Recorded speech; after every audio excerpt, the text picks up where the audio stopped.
Ever feel like life's just throwing things at you, like you're constantly reacting, maybe overwhelmed by stuff you just can't control? Yeah. Yeah, we all feel that. That's pretty much why we started the deep dive. We try to cut through all that noise, pull out the key ideas from different sources, and, get you informed quickly. So today, we're diving into something really powerful from ancient philosophy. It's a core Stoic idea called the dichotomy of control. It comes from thinkers like Epictetus, Seneca, Marcus Aurelius too. And honestly, it sounds simple, but it can seriously change how you handle stress. It really can. And for anyone new to Stoicism, this is absolutely fundamental. The dichotomy of control, it basically just divides everything into two categories. What's in your control and what's not. Simple as that. Okay, two categories. What falls into each one according to someone like Epictetus? Right. So Epictetus, in his little handbook, the Enchiridion, he's very clear. What is in your control? Your opinions, your impulses, your desires, what you avoid. Essentially, your own judgments and how you choose to act. That's your domain. And the other side, the not in our control list. Yeah, that list is, well, it's pretty much everything else.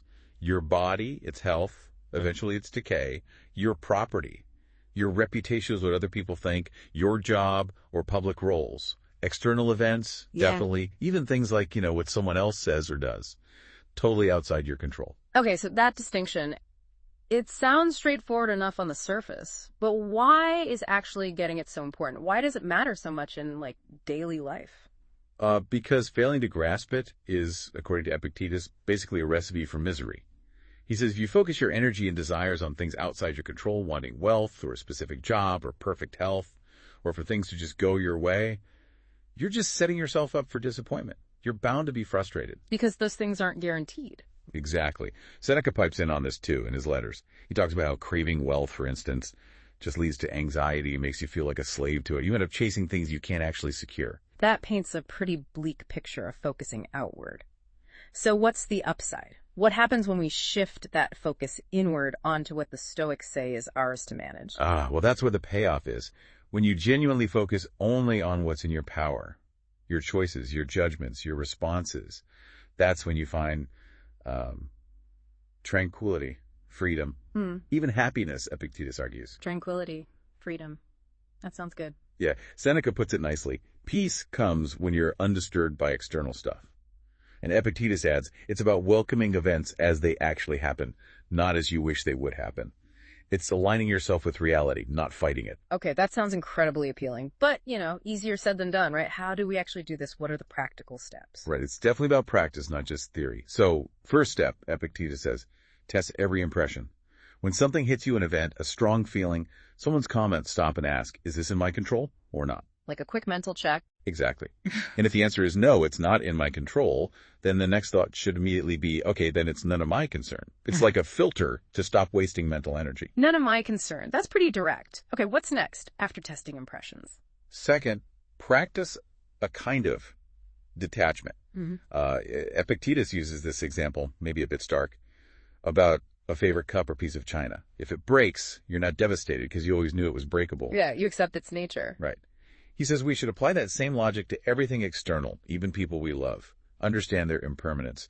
He says nothing is truly lost. Everything is only returned. It's about acknowledging reality. Seneca also advises not getting too attached to life's blessings because they aren't permanent. That's definitely challenging, thinking about people that way. But I see the point about accepting impermanence. What's the third piece of advice? The third is to focus really intensely on your own character, your virtue.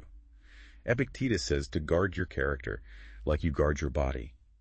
Your real worth, Seneca stresses, comes from your inner self, your integrity, not from external things like money or status. He even says the real evil or harm isn't in our circumstances, but in our own flawed judgments about them. So building that internal strength, that character, is key. Okay, got it. Is there a final step to putting this all together? Yeah, the final crucial step is action, not just talk. Seneca was big on this. Philosophy is about action, not performance. And Epictetus agrees, saying practice comes first. It's not enough to just understand the dichotomy of control intellectually. You have to live it, moment by moment. That makes total sense.